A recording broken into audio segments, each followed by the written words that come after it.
Hello everyone, my name is Chintan Shah and today we are going to be knowing everything that is there about the Symbiosis entrance test. Now you would have gotten a lot of data from here and there, but this is your one-stop solution for everything that is there to know about the SET. We will be covering 6 main topics today. We'll start with the paper pattern, followed by the syllabus of the SET, followed by your eligibility criteria.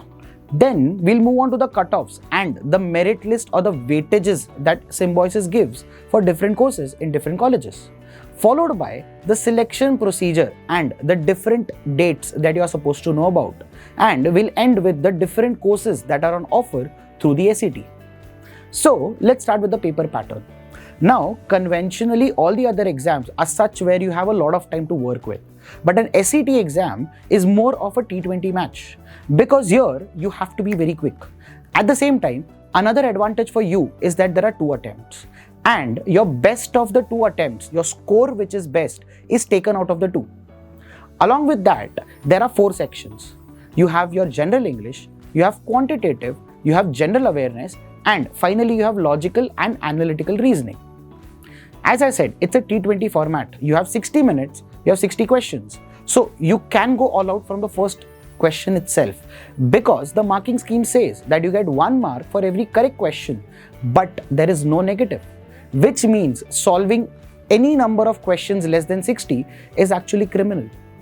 Now, if we go section by section, from general awareness, quantitative, and from general English, you have 16 questions each, which amount to 16 marks each. And from logical and analytical reasoning, you have only 12 questions, which takes you to a total of 60 questions in 60 minutes. And as I said, there's no sectional time limit as well, which means you can actually go to your section of your liking. And therefore, there's no limitation that you have to solve a particular section in so much time or another section in a particular order.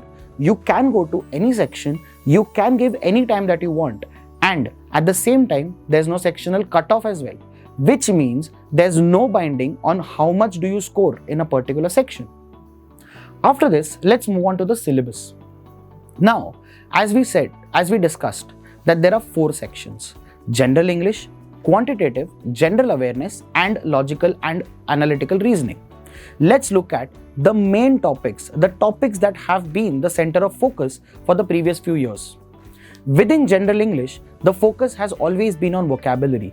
Therefore, you can expect questions on synonyms, antonyms, situational vocabulary. At the same time, there are some grammar topics as well, which are articles, prepositions, and fill in the blanks.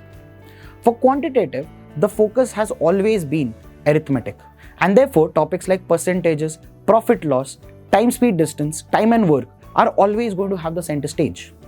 Apart from that, PNC, probability, permutation, combination, and probability from modern math are also some of their favorite topics. At the same time, there is a hint of algebra and number systems that has been asked previously. Coming to general awareness, yes, there are a plethora of topics that you can go for, but the main questions that you can expect are from records and sports, from companies and their founders, from books and their authors, and current affairs is there. They could spice up things with a few questions on science. For the section with the lowest number of questions, which is logical reasoning, you can expect questions from arrangements, from series, from coding, decoding. At the same time, you could have questions from syllogisms and Venn diagrams as well, because these are some topics which have been asked previously. After the syllabus, let's move on to your eligibility criteria.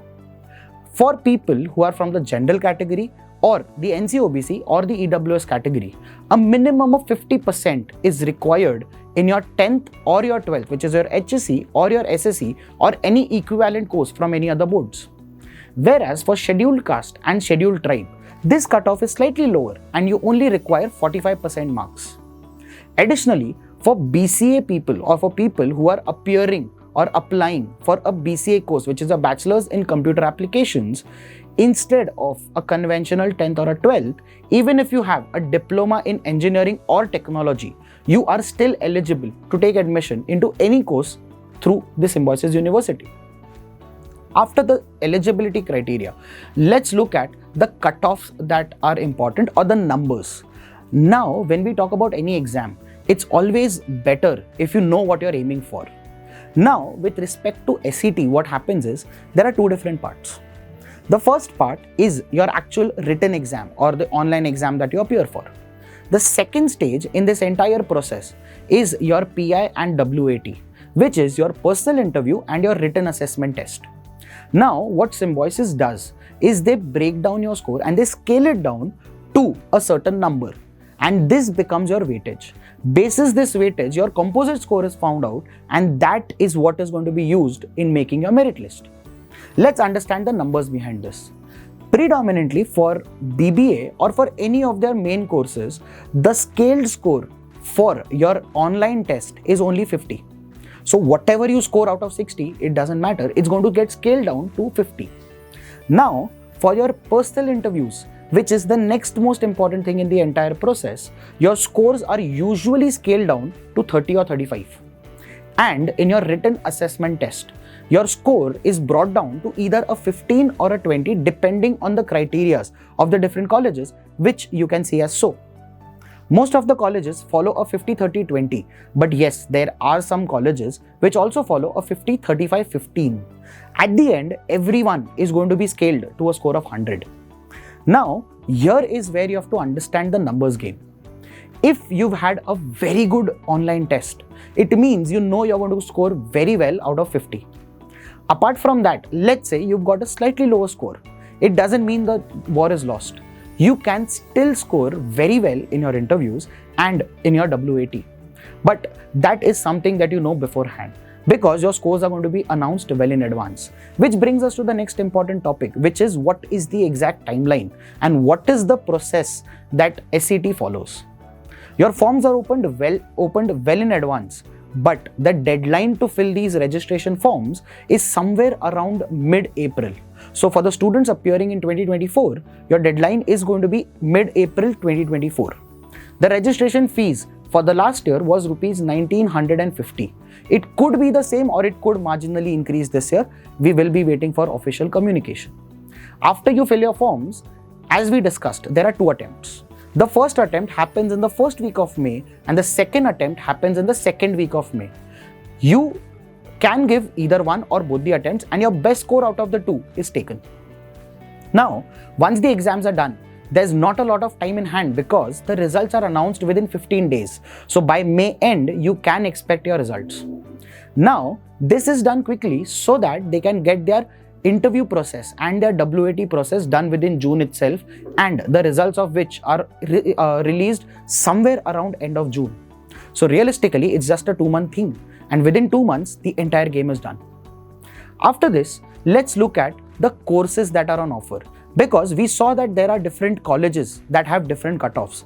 But what courses do these colleges actually offer? So the main course is their BBA course, the Bachelor's in Business Administration. This course is provided by 6 main colleges, which is the SCMS College Pune, SCMS College Noida, SCMS College Bangalore, SCMS College Hyderabad, and SCMS College Nagpur. These colleges are to be preferred in this particular order itself, because this is an order which has conventionally had the best results and the return on investment. Apart from this, there's a 6th college which also provides a BBA course, which is a specialized course in IT. This is provided by SICSR Pune. This brings us to the next course, which is a BCA course, a Bachelor's in Computer Application, which is again provided by the SICSR. The next course that you can opt for is a BA in Mass Communication and Media. This course is given to you by SCMC, the Symbiosis College for Mass Communication, Pune. The next course that you can go for is a BA or a BSc in Liberal Arts. This is provided by the Symbiosis School of Liberal Arts, SSLA, which is also based out of Pune. The next course is your BSc Economics, which is provided by SSE, Symbiosis School of Economics, Pune. And the last course that you can target is a BSc course in Applied Statistics and Data Science, which is provided by SSI, Symbiosis Statistical Institution. So out of many options that you have, these are the 6 options that SET provides you, and these are the different colleges that you can get in through the SET. Thank you so much.